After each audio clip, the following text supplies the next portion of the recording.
നമസ്കാരം. അജയ്സ് പ്രസിന്റെ പുതിയൊരു വീഡിയോയിലേക്ക് എല്ലാവർക്കും സ്വാഗതം. Welcome to Ajay's press. Here what we do is express. ചരിത്രത്തിലെ ഏറ്റവും വലുത്, ഇങ്ങനെയൊന്ന് ഇത്രയും വലുപ്പത്തിലുള്ളത് ലോകം സാക്ഷ്യം വഹിച്ചിട്ടില്ല. മറ്റൊന്നുമല്ല, ക്രൗഡ് സ്ട്രൈക്ക് മൈക്രോസോഫ്റ്റ് ഔട്ടേജ്. പോയ വെള്ളിയാഴ്ച ഈ ഔട്ടേജ് ആദ്യം അനുഭവപ്പെടുന്നത് ഓസ്ട്രേലിയയിലാണ്. ഓസ്ട്രേലിയൻ സമയം 3 PM ഈ ഔട്ടേജിന്റെ വാർത്തകൾ ഓസ്ട്രേലിയയിൽ ഫ്ലഡ് ചെയ്യുവാൻ തുടങ്ങി. ഒരു പക്ഷേ ലോകം ആദ്യം ഉണരുന്നത് ഓസ്ട്രേലിയയിലായതുകൊണ്ട് കൂടിയാകാം ഇങ്ങനെ സംഭവിച്ചത്. മറ്റ് രാജ്യങ്ങളിലെല്ലാം പിന്നീട് ആണ് ഈ ഔട്ടേജിന്റെ പ്രതിഫലനങ്ങൾ കണ്ടു തുടങ്ങിയത്. മാത്രമല്ല, ഓസ്ട്രേലിയയിലും ന്യൂസിലൻഡിലുമാണ് കൂടുതൽ ഇമ്പാക്റ്റ് ഉണ്ടാക്കിയത് എന്നും പറയപ്പെടുന്നുണ്ട്. ബാങ്കുകളെയും ബാങ്ക് പേയ്മെന്റ് സിസ്റ്റത്തെയും പ്രശ്നം ബാധിച്ചപ്പോൾ പെട്രോൾ ബങ്കുകളും സൂപ്പർ മാർക്കറ്റുകളും അടച്ചു പൂട്ടേണ്ടി വന്നു. എയർപോർട്ട് വെബ് ചെക്ക് ഇൻ സംവിധാനങ്ങൾ താറുമാറായി. ബിസിനസ്സുകൾ ബ്ലൂ സ്ക്രീൻ ഓഫ് ഡെത്തും IT ഔട്ടേജസും കാണിക്കുവാൻ തുടങ്ങി. ചരിത്രത്തിലെ ഏറ്റവും വലിയ വിവര സാങ്കേതികതയിലുണ്ടായ സാങ്കേതിക തടസ്സം സ്റ്റോക്ക് മാർക്കറ്റുകൾ, ബാങ്കുകൾ, NBFCകൾ, പൊതുഗതാഗത സംവിധാനം, വ്യോമഗതാഗതം, കോർപ്പറേറ്റുകൾ, മീഡിയ, ബ്രോഡ്കാസ്റ്റിംഗ്, ഹോസ്പിറ്റാലിറ്റി, ഇങ്ങനെ താറുമാറാകാത്ത ഒരു സംവിധാനവും ഉണ്ടായില്ല. ഇൻഡിഗോ എയർലൈൻസ് മാത്രം വെള്ളിയാഴ്ച 192 ഫ്ലൈറ്റുകൾ, അതുപോലെ തന്നെ ശനിയാഴ്ച ഷെഡ്യൂൾ ചെയ്തിരുന്ന 93 ഫ്ലൈറ്റുകളുമാണ് ക്യാൻസൽ ചെയ്തത്. എന്നാൽ എയർ ഇന്ത്യയും സ്പൈസ് ജെറ്റും വെള്ളിയാഴ്ച അവരുടെ ഒരു ഫ്ലൈറ്റുകളും ക്യാൻസൽ ചെയ്തില്ല എന്നാണ് അവർ അവകാശപ്പെട്ടത്. നമ്മൾ പറഞ്ഞത് ഇന്ത്യയിലെ ഒരു വിമാന കമ്പനിയുടെ മാത്രം കാര്യമാണ്. ലോകത്താകമാനം എല്ലാ ബിസിനസ്സുകളെയും അത് ബാധിച്ചു എന്ന് പറയുമ്പോൾ ഔട്ടേജിന്റെ വലിപ്പം നമുക്ക് ഊഹിക്കുവാൻ പറ്റും. എന്താണ് ഇത്രയും വലിയ ഒരു തകരാറുണ്ടാകുവാൻ കാരണമായത്? ക്രൗഡ് സ്ട്രൈക്ക് ടെക്സസിലെ ഓസ്റ്റിൻ ആസ്ഥാനമാക്കി പ്രവർത്തിക്കുന്ന ഒരു സൈബർ സെക്യൂരിറ്റി കമ്പനിയാണ്. നമുക്കറിയാം, നമ്മൾ ഉൾപ്പെടെ ഗവൺമെന്റ് ഏജൻസികളും ബിസിനസ്സുകളും കൂടുതലും ആശ്രയിക്കുന്നത് മൈക്രോസോഫ്റ്റ് കമ്പ്യൂട്ടറുകളാണ്. ഈ മൈക്രോസോഫ്റ്റ് കമ്പ്യൂട്ടറുകളിൽ അവർ ഉപയോഗിക്കുന്ന സൈബർ സെക്യൂരിറ്റി കൊടുക്കുന്നത് ക്രൗഡ് സ്ട്രൈക്കാണ്. ലോകത്തെ ഏറ്റവും അഡ്വാൻസ്ഡ് ആയിട്ടുള്ള ക്ലൗഡ് നേറ്റീവ് പ്ലാറ്റ്ഫോമാണ് തങ്ങളുടേത് എന്നാണ് അവർ അവകാശപ്പെടുന്നത്. മൈക്രോസോഫ്റ്റ് വിൻഡോസിലെ ക്രൗഡ് സ്ട്രൈക്കിന്റെ ഒരു അപ്ഡേറ്റിലുണ്ടായ ഒരു ഡിഫക്റ്റ് ആയിരുന്നു ഈ പ്രശ്നങ്ങൾക്കെല്ലാം കാരണം എന്നാണ് മൈക്രോസോഫ്റ്റും ക്രൗഡ് സ്ട്രൈക്കും പറയുന്നത്. ക്രൗഡ് സ്ട്രൈക്കിന്റെ ഫാൽക്കൺ സെൻസറിൽ ഉണ്ടായ ഒരു ഫോൾട്ട്, ഒരു തകരാറാണ് ഈ ഡിഫക്റ്റ് ഉണ്ടാക്കിയത്. സെക്യൂരിറ്റി ഡേറ്റ ശേഖരിക്കുവാൻ എല്ലാ ബിസിനസ് കമ്പ്യൂട്ടറുകളിലും ഈ ഫാൽക്കൺ സെൻസറാണ് അവർ ഉപയോഗിക്കുന്നത്. ഈ മൈക്രോസോഫ്റ്റ് തന്നെ പറഞ്ഞ മറ്റൊരു കാരണമുണ്ട്. ഒരു കോൺഫിഗറേഷൻ ചേഞ്ച് കൊണ്ടാണ് ഇതെല്ലാം ഉണ്ടായത് എന്നാണ് അവർ പറഞ്ഞത്. ഈ കോൺഫിഗറേഷൻ ചേഞ്ച് കൊണ്ട് മൈക്രോസോഫ്റ്റ് 365 ആപ്സ് അത് ആക്സസ് ചെയ്യുന്നതിന് യൂസേഴ്സിന് വലിയ തടസ്സങ്ങളുണ്ടായി. മൈക്രോസോഫ്റ്റിന്റെ സ്റ്റോറേജ് ആൻഡ് കമ്പ്യൂട്ടർ റിസോഴ്സസും അസൂറിന്റെ ബാക്ക് എൻഡ് വർക്ക് ലോഡ്സും തമ്മിലുണ്ടായ ഒരു ഇന്ററപ്ഷൻസ് ആണത്ര ഈ കോൺഫിഗറേഷൻ ചേഞ്ച് ഉണ്ടാക്കുവാൻ കാരണമായത്, അല്ലെങ്കിൽ കാരണം. എന്തായാലും അവർ പറയുന്നത് വിശ്വസിക്കുകയെ നമുക്ക് തരമുള്ളൂ. യഥാർത്ഥത്തിൽ ലോകം അക്ഷരാർത്ഥത്തിൽ നിശ്ചലമായി പോയ ദിവസങ്ങളായിരുന്നു കഴിഞ്ഞ വെള്ളിയാഴ്ചയും ശനിയാഴ്ചയും. ലോകത്തിന്റെ പല ഭാഗത്തും വെള്ളിയാഴ്ച കമ്പ്യൂട്ടറുകൾ തുറന്നപ്പോൾ കാണുന്നത് ഒരു ബ്ലൂ സ്ക്രീൻ എറർ മെസ്സേജ് ആയിരുന്നു. Your PC ran into the problem and needs to restart. We are just collecting some error info and then we will restart for you. ഇതായിരുന്നു ആ മെസ്സേജ്. ഏറ്റവും പ്രത്യക്ഷത്തിൽ ബാധിച്ചത് ഏവിയേഷൻ ഇൻഡസ്ട്രി ആയിരുന്നു. ഇന്ത്യയിൽ നേരത്തെ പറഞ്ഞ ഇൻഡിഗോ, സ്പൈസ് ജെറ്റ്, ആകാശ, എയർ ഇന്ത്യ എക്സ്പ്രസ് എല്ലാവർക്കും ticket booking, web check in മുതലായ എല്ലാ ഭാഗത്തും ടെക്നിക്കൽ ഗ്ലിച്ചസ് ഉണ്ടായി. കാലങ്ങൾക്ക് ശേഷം പല എയർലൈനുകളും മാനുവൽ ബോർഡിംഗ് പാസുകൾ ഇഷ്യൂ ചെയ്തു. ലണ്ടൻ സ്റ്റോക്ക് എക്സ്ചേഞ്ചും തകരാറിലായി.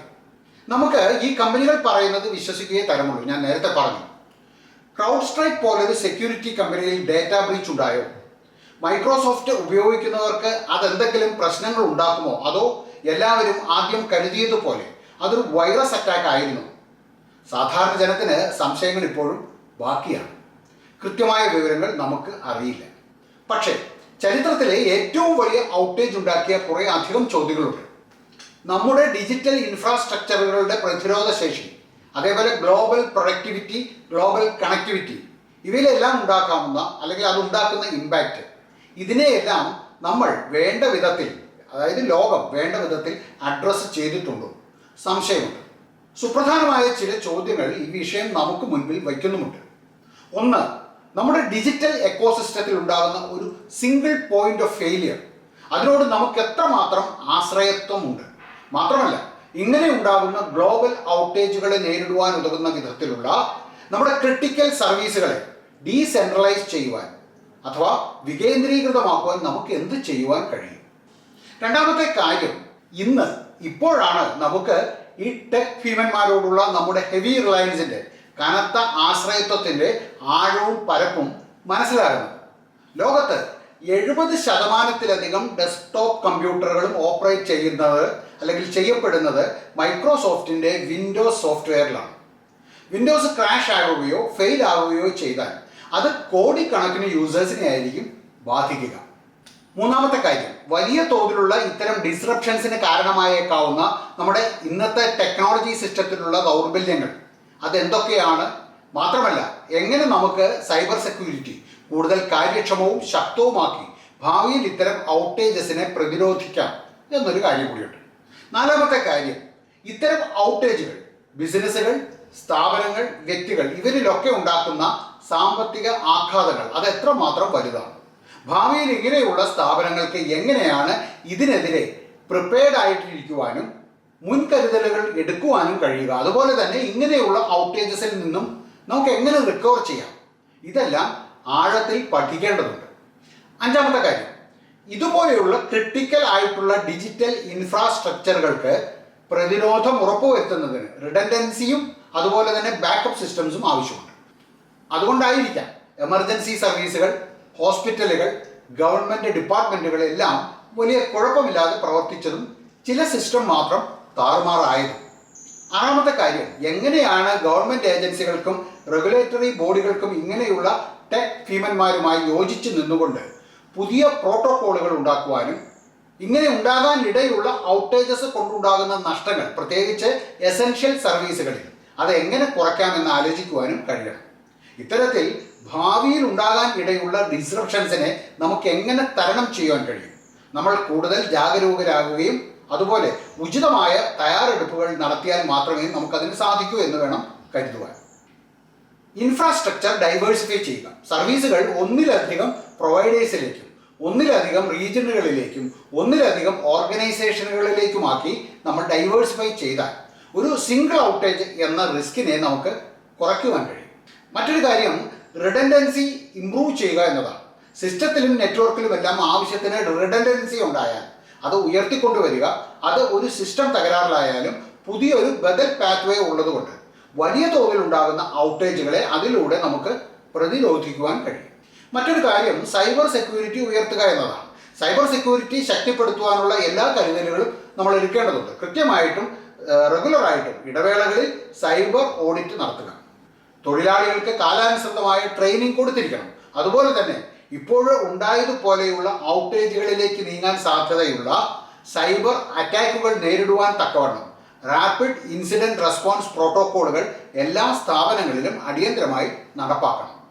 നമുക്ക് എപ്പോഴും ഒരു കണ്ടിജൻസി പ്ലാൻ അല്ലെങ്കിൽ കണ്ടിജൻസി പ്ലാനുകൾ ഉണ്ടായിരിക്കുക. ഓരോ ഔട്ടേജ് സെനോറിയോയ്ക്കും അതിനുതകുന്ന വിധത്തിലുള്ള വ്യത്യസ്തമായ റെസ്പോൺസ് സ്ട്രാറ്റജികൾ നമ്മൾ രൂപപ്പെടുത്തിക്കൊണ്ടുള്ള കരുത്തുള്ള അല്ലെങ്കിൽ കരുത്തുറ്റ ഒരു കണ്ടിജൻസി പ്ലാൻ അല്ലെങ്കിൽ കണ്ടിജൻസി പ്ലാനുകൾ തയ്യാറാക്കി വെക്കണം. അത് റിക്കവറി നമ്മളെ സംബന്ധിച്ചിടത്തോളം വേഗത്തിലാക്കും, അതുപോലെ എളുപ്പത്തിലുമാക്കും. അതുകൊണ്ട് സർവീസ് ഡിസപ്ഷൻ നമുക്ക് കുറയ്ക്കുവാനുമാണ്. മറ്റൊന്ന് ഓവറോൾ സൈബർ സെക്യൂരിറ്റിയാണ്.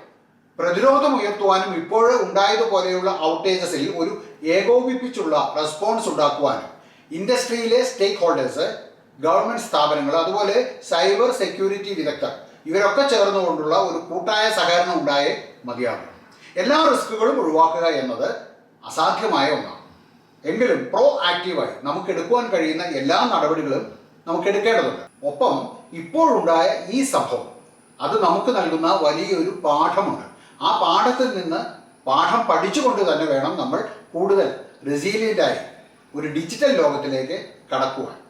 മേൽ പറഞ്ഞവയെല്ലാം എത്ര വലിയ ഔട്ടേജസ് ഉണ്ടായാലും അതിനെ പ്രതിരോധിക്കുവാൻ കഴിയുന്ന, അതുയർത്തുന്ന വെല്ലുവിളികളെ നേരിടുവാൻ പര്യാപ്തമായ ഒരു സിസ്റ്റം വളർത്തിക്കൊണ്ടുവരുന്നതിനും അതിലേക്ക് ഒത്തൊരുമിച്ച് സഹകരണത്തോടെ മുന്നോട്ട് പോകുന്നതിനും സഹായകമായേക്കാവുന്ന ഒന്നാണ് എന്ന വിശ്വാസത്തോടെ വിദഗ്ധരുടെയും അധികാരികളുടെയും ശ്രദ്ധ ഇക്കാര്യത്തിൽ ഉണ്ടാകട്ടെ എന്ന് നമുക്ക് ആത്മാർത്ഥമായിട്ട് പ്രാർത്ഥിക്കാം.